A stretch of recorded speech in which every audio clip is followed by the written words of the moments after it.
So this is one of those questions we had where I wanted you to look at the difference between hybridization state and how that affected acidity. So here we have an alkene, NH2 minus. These two things are reacting. They're forming these two products. So first, what new bond is being formed?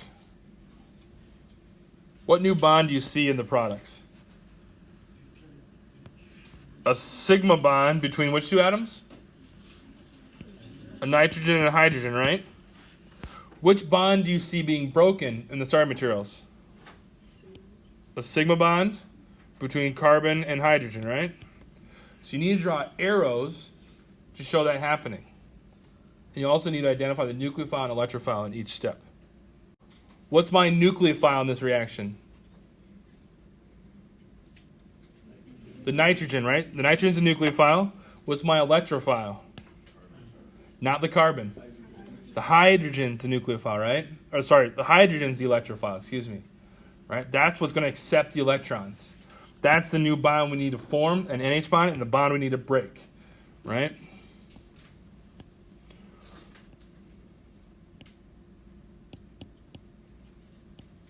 And the mechanism arrows, the arrows show how the electrons move. Two electrons in a bond. It's showing how we're making and breaking bonds. The arrows show how we make and break bonds. Very well said. If you're going to draw things, you should always remember to draw your lone pairs in. There still is a lone pair on that nitrogen, of course. Right? Absolutely. And we did not lose that lone pair. Very good. Very, very good. So we're going to take this and turn it into a Fischer projection. So we're going to take a wedge and hatch, turn it into a Fischer projection. So I just made this up. First thing you want to do is draw in the hydrogens if they're missing. All right. I would also want to number the carbons, kind of down this backbone. 1, 2, 3, 4, 5, 6.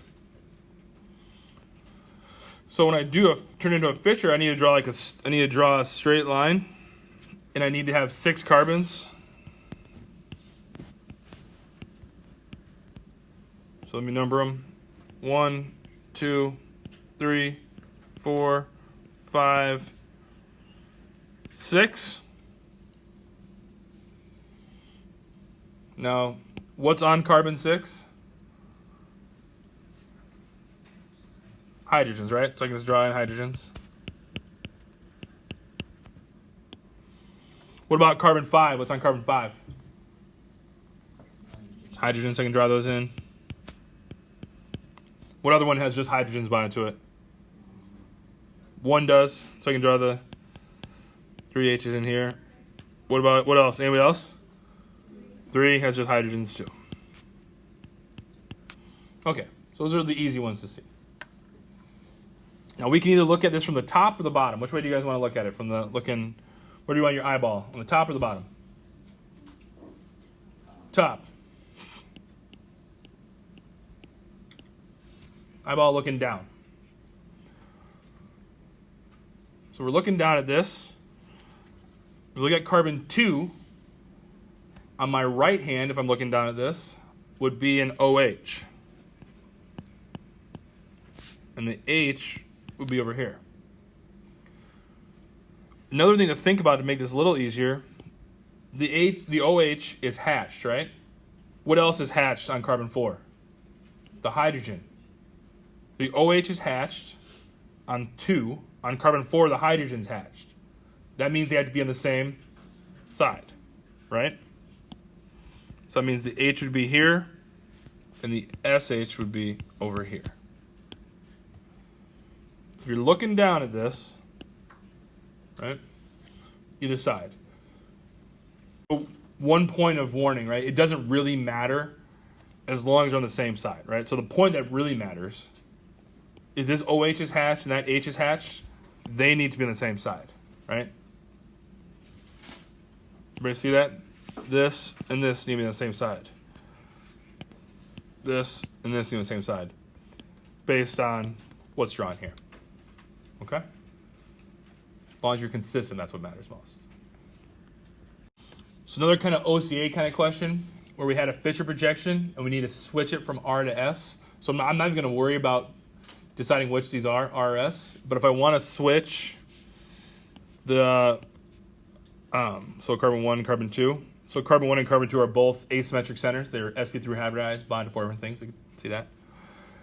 To switch the enantiomers, which would be, of course, if I do this, this is actually a reaction. This is a type of rearrangement. I'm switching the isomers. I'm changing the three-dimensional space. It's not a resonance structure. I'm literally moving where they're at. If I want to move where they're at, all I got to do, ready? I'm just going to switch one of them.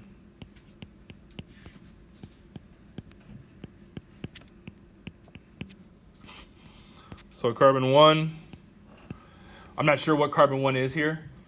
If carbon 1 is R, I just change it by moving this around. I just change it to S, right? All I had to do was flip where these two things were at, and that changes the asymmetric center from R to S or S to R, whatever it is.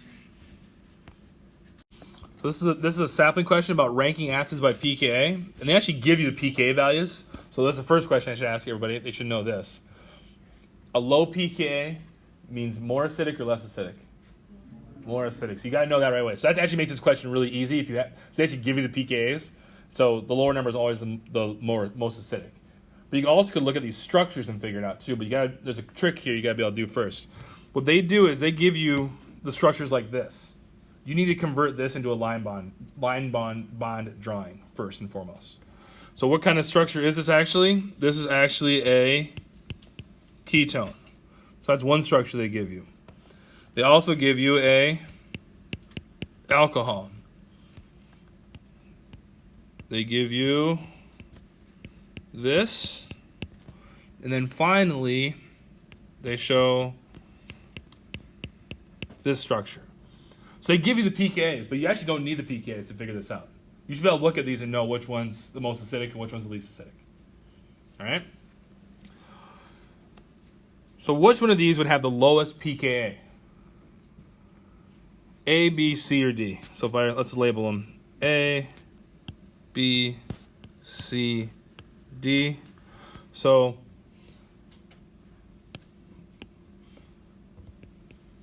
lowest pKa over here. We're going to increase as we go.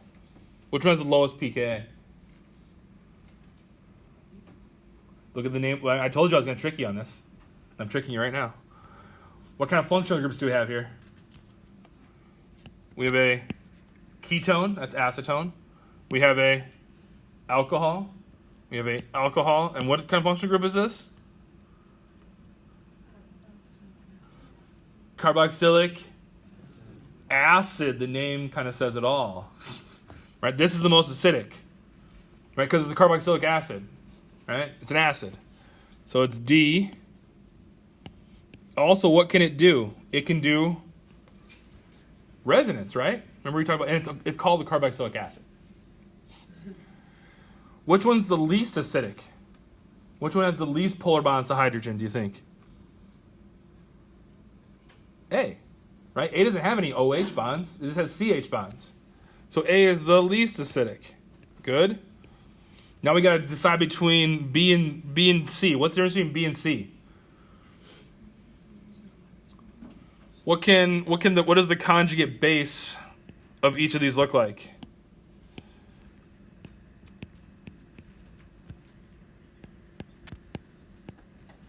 Remember, for every reaction, what can C do that B can't? Resonance. The product can do resonance. If you can do resonance, what does that do for you? Resonance makes you more stable. If you're more stable, that means the things on the other side of the reaction arrow are probably more reactive. So the next one is C. And then finally B in between. In sampling, they actually gave you the numbers too. But you should be able to look at these and kind of figure that out as well without the numbers. So we really want to make sure you understand what pKa was. And then remember, using our principles, affecting acidity, right? This is like highlighting resonance, right? When the factors that affects acidity is resonance and also electronegativity, OH bonds versus CH bonds. Good. All right. Questions asking, rank the given compounds based on their relative Bronsted acidity. So remember, what is a Bronsted acid? It's an electrophile that involves hydrogens, right? Essentially, Bronsted means it involves hydrogens. Right? So it's a H plus. It's a hydrogen that accepts electrons. Right? It's delta plus electron deficient. So the question here is, which one of these is the most reactive? Right? The strongest Bronsted acid. So a strong Bronsted acid means a reactive Bronsted acid. Strong acids have weak bonds. Reactive, right? Which one of these is going to be the most reactive? So what do you got to look at? So hydrogen is the same in all these cases. So what's the thing that's changing in all of these? Carbon, fluorine, nitrogen, sulfur, iodine. Right? So which of these is going to be the most or least reactive? I always like to find the ends of these things. Which one of these is going to be the most reactive? HI, right? At some point you had to memorize HI, right? And little hydrogen. Remember that's the giant elephant with the little bug, little gnat on his bottom, right? Not very much orbital overlap. That's going to be a really reactive bond. And you also know HI is a strong acid. Okay? Very good. So that would be, so our ranking so far would be E would be the most reactive. Now you have a little bit of tough one to think about here. Right, if you look at your periodic table, where are these things located in the periodic table? You have, let me just take this. On the periodic table you have carbon, nitrogen, oxygen, fluorine, chlorine, bromine, iodine, and sulfur sits right here. This is a bit of a tough one, right? But you also got to remember fluorine's super electronegative. Right? So maybe this is kind of a tough question I wouldn't necessarily ask in a test, but the HF is still a more reactive thing than HS. Right? So that would actually be the next one, B. Would be the next answer. It goes E, B. Yep. Would the second hydrogen have to have an effect in that too, like being more reactive? No, not really. This is a pretty tough question as far as, right, this is basically asking you, right, why is this tough? Because you're basically looking, if you look at the periodic table, we're working like at angles, right? It's not really fair to ask those kind of questions, right? So yes, usually, so we're asking you to compare two factors. Usually that's not the way I would do it. But this is still, you can still rationalize this, right? HI, you should all know, that's a strong acid, right? HF, so electronegativity, so that tells you, if I tell you HF is more reactive than HS, that means electronegativity plays a bigger role than size. That's what that's telling you. So the other one, so that would be HS is the next one. So now size is more important. Again, tough question. Next one would be NH. And then the least reactive, least polar bond would be, of course, the CH bond. So you can also look at these, right? HI you should know. CH you should know is the least reactive, right? HF, NH bonds aren't very reactive at all. SH is more like OH. It's right in there. Right? But this one's tough because you're comparing across things. So maybe if on a test or quiz, what I would do is I would tell you this is the answer. And I'd ask you, okay, if I told you, point blank, I said, okay, HF is more reactive than SH. Which factor must be more important, size or electronegativity? Or I wouldn't even say what. So which one must be more important? If I tell you HF is more reactive than SH, which is the overriding factor then? Electronegativity, right? And if I said, okay, SH is more reactive than NH, what's the most overriding factor there? Size, right? So you can answer it once you have the data, right? You could explain why that's happening. That's how I'd probably reframe it. All right, so this is exam number 1 from 2017. Question number 4. The first part says, draw the exact conformation of a Newmann projection A. So this is A. As shown below as a wedge and hatched structure on carbon 1 and 2 are already labeled. Then it's ask you to fill in the rest of the boxes. So the first thing we need to do is we need to take this 1 and 2 and turn this Newmann projection into a wedge and hatch drawing. So on carbon 1, if I'm looking now, I'm looking right at this. So carbon 1's in front, carbon 2's in back as labeled. So do I have something in my head or my feet? On carbon 1, head or feet? Feet. So I draw a line down. What's at my feet? A bromine. What's at my right hand? Hydrogen, so I'm going to use that as coming out at me. What's on my left hand? Oxygen. Make sure you don't forget the carbon that's there. Make sure you never lose atoms along these when you do these things. Carbon 2 is something in my head or my feet? What's at my feet? Iodine. What's on my right hand? What's on my left hand? Perfect. We just did it. This, of course, is the Eclipse Conformation. All right. Double check ourselves. These H's are on the same side. Are they both wedged? Good. The O methyl and the fluorine are both on the same side. They're both hatched. Perfect. The bromine and iodine should be on top of each other. They're both in the same plane. Good. So the next part of the question asks you to rotate counterclockwise, CC, counterclockwise to the left, 60 degrees. And which carbon we're supposed to rotate? Carbon 1. So that means carbon 2 doesn't move at all. Right? Carbon 2 is not moving at all. So let's just draw that in.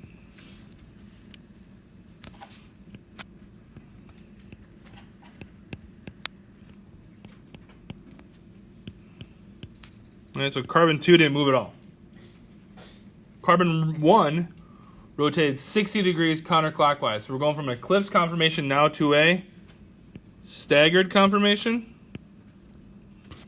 So we're rotating counterclockwise to the left. That means the H would now be here. The O-methyl here. And the bromine here. Everything's moving 60 degrees to the right. 60 degrees to the right.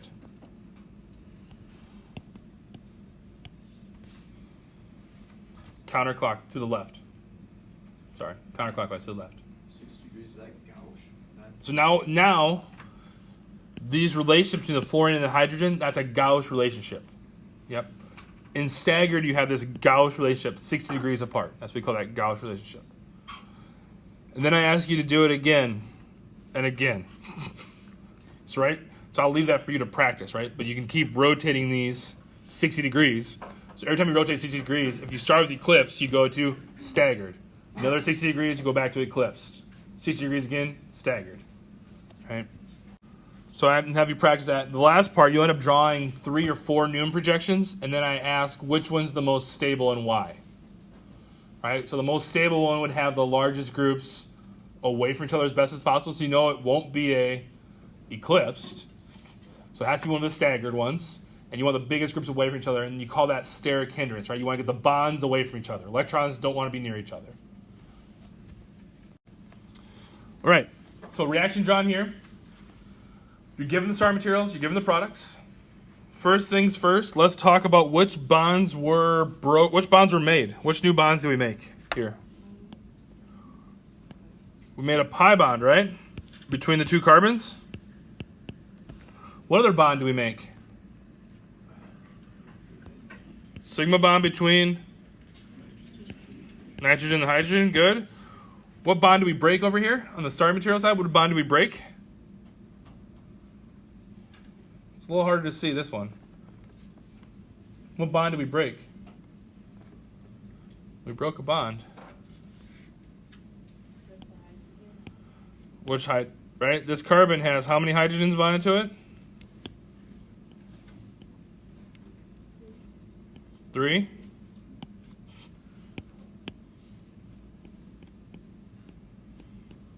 And the carbon over here has how many hydrogens bonded to it? 2. So we also broke a carbon-hydrogen bond, right? A sigma CH bond. Everybody see that? How do we draw a mechanism for this? How can we draw a mechanism for this? What's my nucleophile? What's my electrophile? On the left-hand side, where's it electron rich? What bond do I need to form? The nitrogen is electron rich. Where is the electrophile then? The hydrogen, not the carbon, not in this case, right? Look at the products I gave you. The hydrogen is. So it's going to take one of those hydrogens, and those 2 electrons are going to go there.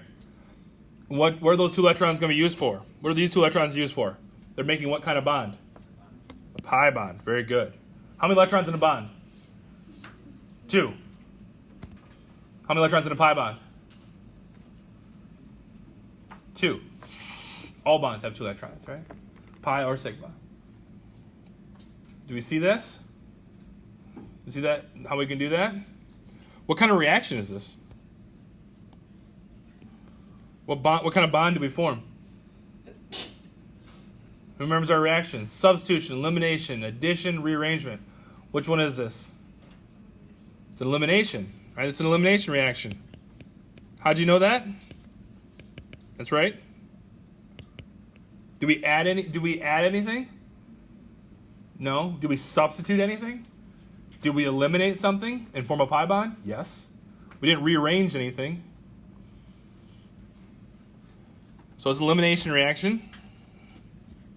Which way does the equilibrium lie? Towards the starting materials or towards the products?